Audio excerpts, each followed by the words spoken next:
You're watching South Asia Newsline, and here are the top stories we're tracking for you on Monday, the 1st of May. Amit Shah and Rahul Gandhi hit campaign trail in India's poll-bound Karnataka. Threats, attacks against journalists jump by more than 60% in Pakistan. And death zone queues feared on Everest as Nepal grants record climbing permits.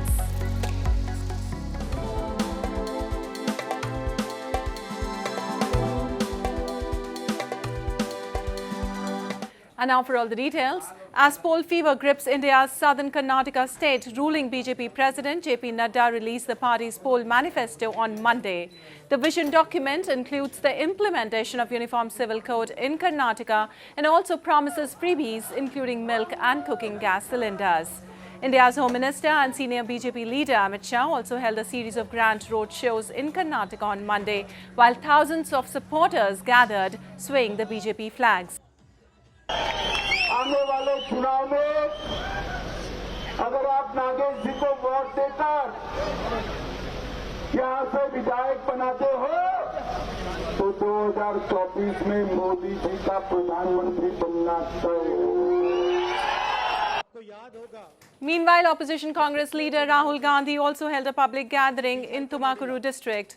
Apart from the BJP and the Congress, the regional Janata Dal Secular is the main contender in Karnataka. The voting will be held on May 10th and the results are expected on the 13th of May. And India's Foreign Minister S. Jaishankar, who was on a visit to the Dominican Republic while elaborating on India's priority of cooperating with its neighbours, said that while India has seen a dramatic expansion in connectivity, contacts in cooperation across the region, the exception to this has been Pakistan, in view of the cross-border terrorism that it supports. He said China also falls into a somewhat different category because of the ongoing boundary dispute. Given its size and economic strength, it is very much for the collective benefit that India takes a generous and non-reciprocal approach to cooperation with smaller neighbours. It has seen a dramatic expansion in connectivity, in contacts, in cooperation across the region. The exception to this, of course, is Pakistan in view of the cross-border terrorism that it supports. The remarks came in the backdrop of the Poonch terror attack claimed by a Pakistan-based terror group in which 5 Indian soldiers were killed last month. The issue is also likely to cloud the visit of Pakistan's Foreign Minister Bilawal Bhutto Zardari for the SCO meet in India's Goa later this week. Well, after former Premier and opposition PTI chief Imran Khan demanded the dissolution of Pakistan's National Assembly by May 14th to pave the way for a successful outcome of talks, PM Shehbaz Sharif's government has stamped his demand as impractical. Ruling PMLN party leader Ehsan Iqbal warned Imran Khan and his party will be the ultimate loser if the negotiations failed, as the polls can be delayed for a year. Iqbal said first condition of talks was no preconditions, but Khan is so desperate that he wants his way or highway. However, PTI senior leader Fawad Chaudhry on Twitter said his party wants the success of talks with the government. But if the negotiations fail, PTI will not sit silently, he added. Chaudhry also called on the people to prepare for a movement. And incidents of press freedom violations, which include threats, arrests and attacks against journalists, saw a 63% increase over the past 11 months in Pakistan. A report by media right watchdog Freedom Network has revealed that at least 140 such cases were reported in the country between May 2022 and March 2023. It notes that the country's media environment has become riskier and more violent in recent months. It highlights political parties and state functionaries as the source of threat for the journalist. Since 2003, 93 journalists have been killed in Pakistan.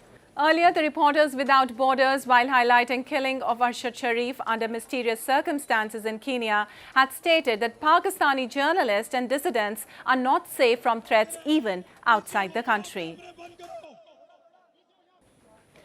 Indicating a sign of relief for the crisis-battered economy, Sri Lanka's key inflation rate eased to 35.3% in April from 50.3% in March.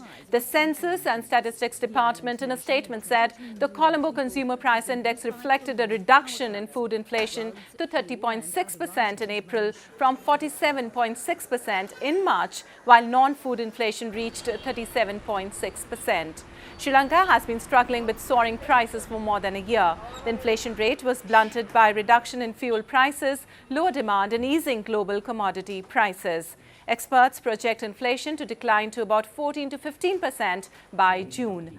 Earlier, Central Bank Governor Nandalal Veerasinghe had said a favourable base effect would kick in from May onwards, with inflation projected to hit single digits by the end of December. And a record number of mountaineers expected on Mount Everest during the current spring climbing season has sparked fears of a traffic jam when teams make their final ascent through the death zone to the summit of the world's tallest peak. Overcrowding and high numbers of relatively inexperienced climbers were cited as key factors when 9 people died high up on the Everest in May 2019. So far, Nepal has handed out a record 463 permits to climb Everest between March and May, beating 2021's 409. Nepal is often criticized for allowing anyone who can pay the $11,000 permit fee. Yubraj Katibara, Director of Tourism Department, rebuffed criticism and said a team of doctors and government officials would be stationed at the base camp for the first time. Home to 8 of the world's 14 highest peaks, climbing is a key earner for Nepal, where about 500,000 people are employed in tourism. So far this year, Nepal has granted permits to 1,046 climbers for 24 peaks, earning the government $5.6 million. And a grand elephant parade offered a visual treat to thousands of devotees who gathered at the annual Thrissur Pooram festival in southern India over the past weekend. Take a look. Thousands of devotees gathered on Sunday to watch elephants and priests take part in the Thrissur Pooram, an annual Hindu festival in India's southern Kerala state. Decorated elephants paraded at the Vadakunathan temple as priests played musical instruments and devotees cheered as they witnessed the grand festival. King Saktan Thampuran of the 18th century Kochi kingdom is believed to have commenced this festival that transcends religion, caste and community linkages. See, it's one of the best festivals in the world where you can see everything, like we have the best fireworks, the group of elephants coming, the best chanda, best music and best crowd, best people, everything comes together for Thrissur Pooram. Thrissur Pooram is celebrated on the day when the moon rises with the Pooram star as per the Malayalam calendar month of Medam. It generally falls between April and May. The festival is especially popular for the elephant parade as tuskers with the traditional caparisons offer a visual treat to the devotees. Well, that's all in tonight's edition. We'll see you same time tomorrow. Good night.